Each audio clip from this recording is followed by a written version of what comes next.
به دوام فعالیت‌های مدنی افغان‌ها، مظاهره امروز در شهر سن دیگو به شرکت ادعای افغان‌های امریکایی تدویر یافت.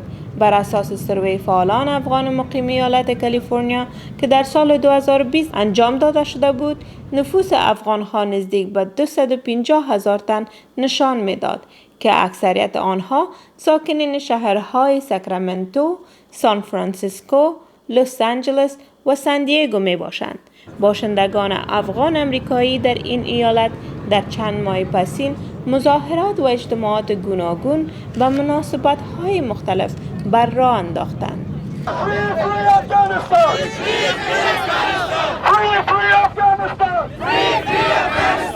صدها تن افغانان مقیم ایالت کالیفرنیا شهر سن دیگو امروز در مقابل ساختمان فدرال با شعار یک افغانستان آزاد دست به تظاهرات زدند. اینا میگن که مردم افغانستان هیچ وقت خواهان یک نظام امارتی در افغانستان نی بودند و نی حال هستند.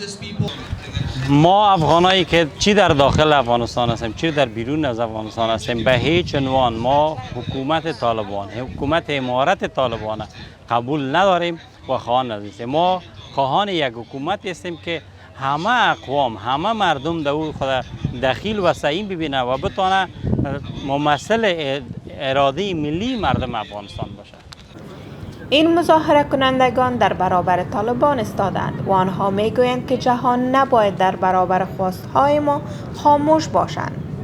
این نوع تظاهرات دیگر در شهرهای مختلف ایالات متحده امریکا و برخی کشورهای اروپایی هم برپا گردیده که من جمله احمدزیا مسعود در سوئیس مردم افغانستان را با پشتیبانی و حمایت از خود دعوت نموده.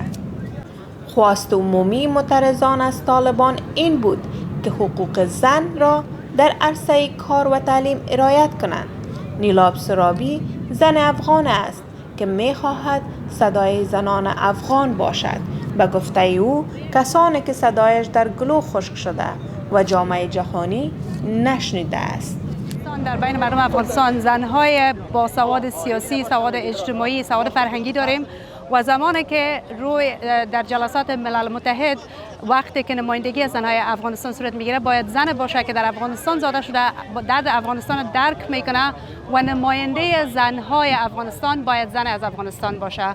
این افغانان از جامعه جهانی خواستند که تا نقش فعالتر را در حمایت از افغانان داشته باشند و نظام طالبان را به هیچ صورت به رسمیت نشناسند. برشنا تحریک